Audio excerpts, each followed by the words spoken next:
Hey, what's going on, Wellness Center members? So today I want to bring you just some of my favorite core exercises that we can do at home with no equipment, maybe just a mat or a carpeted surface. So I'm just gonna hop right into it. This isn't gonna be anything super formal. This isn't a formal workout. I'm just gonna show you a handful of exercises that I really enjoy that we can do right from home. So I'm going to start with some bicycle crunches. So with the bicycle crunches, we're going to lay down on our floor, on our mat, on our back. I'm going to bring my hands to my head, and I'm going to pedal my legs like a bicycle and bring opposite elbow to knee, just like so. Now we can do any of these exercises for a total number of repetitions or total number of time. Notice how my shoulders stay off the ground while I'm doing these. All right, next up are going to be toe touches. So for toe touches, very simple. We're going to lay back down on our back. Legs are going to be mostly straight up in the air, and we're going to try and touch our toes while crunching in our core muscles, just like so.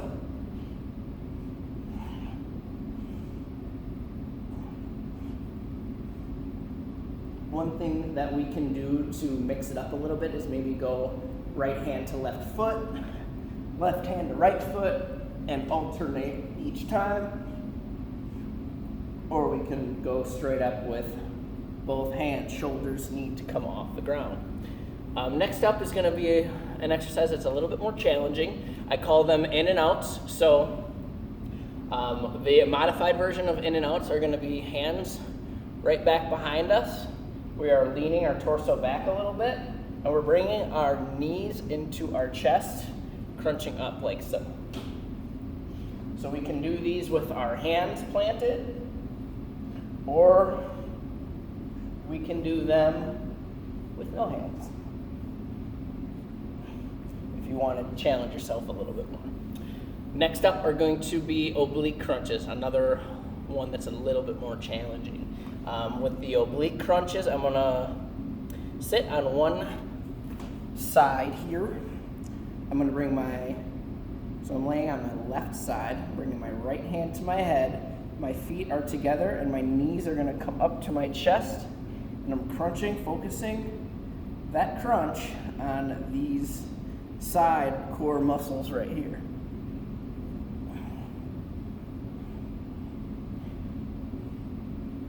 And then we're going to switch sides to even it out. So I'm extending out those muscles and crunching them back in. All right, next up are going to be some leg drops. So I'm going to lay back down in that toe touch position, but I'm not going to be moving my upper body at all. My hands are going to be down at my sides. I can even go underneath your butt.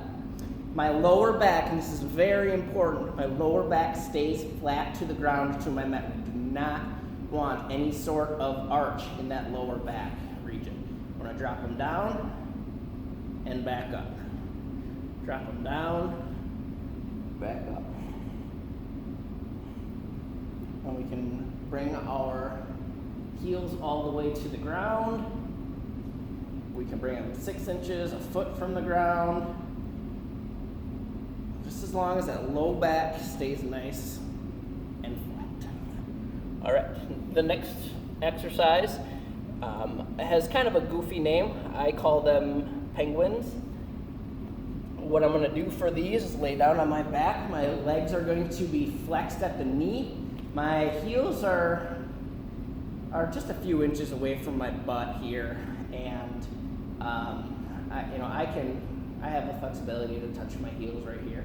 What I'm gonna do is bring my shoulders off the ground and crunch side to side. So another way to hit those oblique and side core muscles here. Side to side, shoulders stay off the mat the entire time. All right, I just have a few more here. The next one, another challenging one, are going to be what I call jackknives, and we're going to be be involving the entire body with this exercise. So I'm gonna lay out flat and I'm gonna bring my arms and toes up together just like so. I actually prefer to do this one with some weight.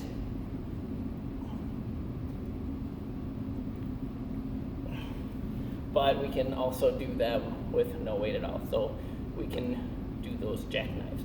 Last but certainly not least, probably the best core exercise out there are going to be planks. With our front plank, we're going to be face down this time. I like to plank on my elbows, so I'm going to have my elbows down on the mat. My elbow joint is directly underneath my shoulder. They're about shoulder width, maybe a little wider, maybe a little more narrow apart. And I'm going to bring both feet out. Now what I don't want to do is bring my hips in. Do not drag your hips in. Hips need to be up. Suck your belly button in towards your spine is one common cue that is used in the plank exercise. And we're gonna hold for 15, 20, 30 seconds, longer if you can. If we need to modify that front plank, we can go down on our knees. And how I like to modify it is to lay down all the way on my belly, flex in my legs, and then curl up. So I'm not putting all the pressure directly on my kneecaps. It's more right on the muscles just above those kneecaps. So I'm right here, I'm sucking my belly button in and I'm holding that position. Now we can also do a plank on the side. Now I'm just gonna demonstrate it here on one side. I'm gonna bring my arm down. Elbow, again, is directly underneath my shoulder joint here. I'm gonna come up, one foot on top of the other, and I'm gonna hold here. So my hip isn't dragging down, my hip is up. I'm engaging these side muscles here, and I'm holding. And then we're gonna do the same thing on the other side. If we need to modify this exercise, we can curl our legs in here and come up just on those legs instead of being out on our feet. So go ahead, give some of those a try, and have a wonderful day. Thank you.